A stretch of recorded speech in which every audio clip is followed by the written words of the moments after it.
Merci si vous venez de nous rejoindre sur Monaco Info. Nous sommes avec notre invité du week-end, Didier Deschamps. Bonjour. Bonjour. Merci d'avoir accepté notre invitation. Nous n'allons pas parler football, du moins pas encore. On va parler de votre implication dans l'association monégasque Les Amis du Liban.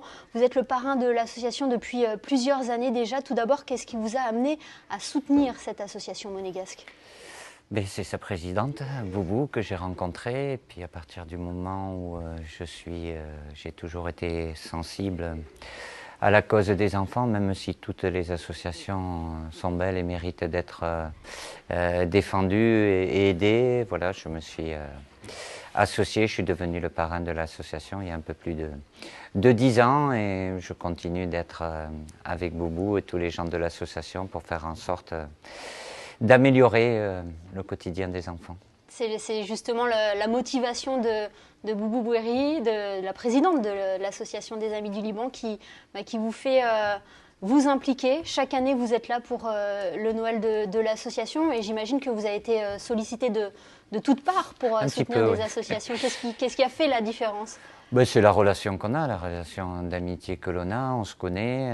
Voilà, je sais qu'elle y passe beaucoup de temps, ses filles aussi, et tous les bénévoles de l'association pour faire en sorte je le répète, d'améliorer ce quotidien pour beaucoup d'enfants qui n'ont malheureusement pas les moyens d'avoir un quotidien normal. Donc évidemment, elle se déplace sur le terrain. Moi, j'ai pas eu l'occasion encore, c'est pas faute d'avoir essayé, mais pour des raisons de politique et de sécurité aussi, ça n'a pas été possible. J'espère que ça le sera prochainement, mais tous ensemble, ils font un travail remarquable, qui est important.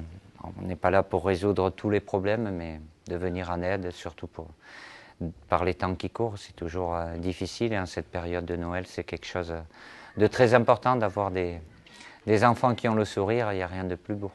Qu'est-ce que vous pensez de l'implication des sportifs dans le domaine de l'humanitaire ? Est-ce que vous en parlez autour de vous ? On sait Olivier Giroud est ambassadeur du Monaco Collectif Humanitaire. Est-ce que vous incitez peut-être les joueurs à... Inciter, non, je les incite à autre chose sur le terrain, mais là c'est plus une implication personnelle, mais ils ont chacun leur association, ils se sont regroupés aussi, le groupe des champions du monde en collaboration avec la Fédération française de football pour cibler certaines associations aussi. Ils s'impliquent, c'est normal de redonner, même s'ils ont le privilège de donner du bonheur aux gens à travers le football, de pouvoir, grâce à leur notoriété, mettre en valeur, en lumière et sensibiliser les gens sur les différentes causes qu'ils défendent.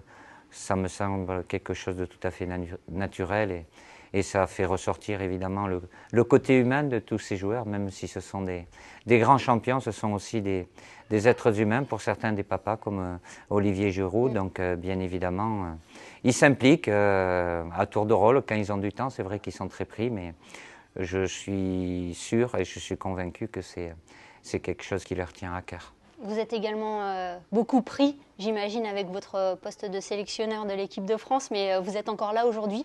La principauté occupe vraiment une place très importante dans votre cœur ? Oui, je suis pris comme tout le monde, peut-être pas. C'est vrai que depuis le titre de cet été, le planning est un peu plus chargé, mais bon, c'est plutôt très agréable. Après, évidemment que je suis attaché à la principauté, puisque ça a été ce club-là qui m'a donné l'opportunité de commencer ma deuxième vie d'entraîneur. J'ai passé de très très bons moments ici. C'est un endroit très agréable. La relation que j'ai avec Monseigneur le Prince Albert est quelque chose que j'apprécie aussi. Et puis bon, j'habite pas très loin non plus, donc le cadre de vie est agréable. Donc c'est toujours un bonheur d'être ici et de côtoyer les gens qui sont dans la région. Et vous avez également un stade à votre nom depuis septembre, à quelques pas de Monaco. Oui. Tout à fait, oui, où le Monseigneur est venu aussi pour l'inauguration.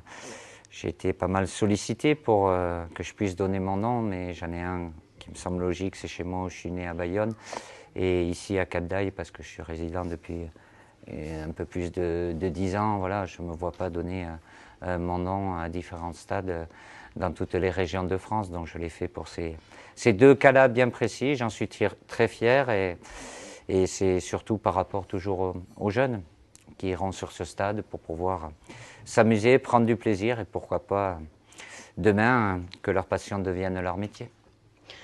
Didier, on parlait au début de questions sur le football. Ça me démange un petit peu de vous en poser. Ben, il ne faut pas. Mais il ne faut pas. Mais du coup, on a 2 stagiaires cette semaine avec nous et je vais leur laisser plutôt la parole. Ah, vous leur avez préparé les questions? Non, c'est elles qui ont préparé leurs questions. Je tiens à préciser. Elles vont être déçues. Non, c'est Zoé qui va venir en premier vous poser cette question qui est bien réfléchie. Oui, forcément. Je vous assure. Les jeunes y réfléchissent. Je l'ai validé avant. Bonjour Zoé, ou bonsoir Zoé. Bonjour, je voulais savoir, sachant que la première Coupe du Monde, vous l'avez gagnée en tant que joueur et la deuxième en tant qu'entraîneur, laquelle des deux vous a le plus plu comme victoire? Les deux, je ne peux pas les dissocier, je ne peux pas les comparer.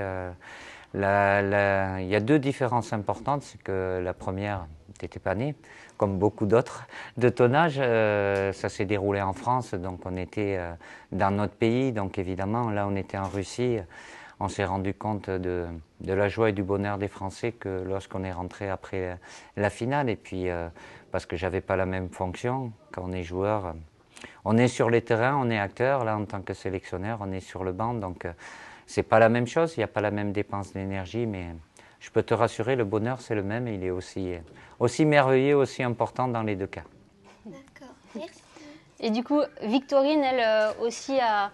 Je pense pas que ça soit une question, c'est plus un... Alors j'ai rien à répondre alors. Il n'y a rien à répondre. Forcément, je pense. Donc moi, je tenais juste à vous dire merci de nous avoir fait rêver pendant cette Coupe du Monde 2018 et félicitations. Merci, c'est très gentil. Et puis continuer. Oui, mais c'est important. Voilà, on essaye toujours des fois de comparer ceux d'une génération un peu plus ancienne comme la mienne. Ils resteront certainement plus marqués par ce qui s'est passé en 98, mais ceux qui ont aujourd'hui entre 5 et 25 ans, qui n'ont pas connu 98, ils resteront marqués. Donc ça marque 2 générations, et c'est pas un bonheur moins un bonheur, c'est un bonheur plus un bonheur, ça fait encore plus de bonheur. Et j'espère qu'ils vont connaître aussi l'Euro. Oui, nous aussi, dans 2 nous ans. Connu en 2000. C'est l'objectif, mais on a déjà fait ça, et dès le mois de mars, on va rentrer dans la phase de qualification pour participer à cet Euro 2020. Merci beaucoup Didier Deschamps. Avec grand plaisir. Et merci de votre soutien aux Amis du Liban. Avec grand plaisir.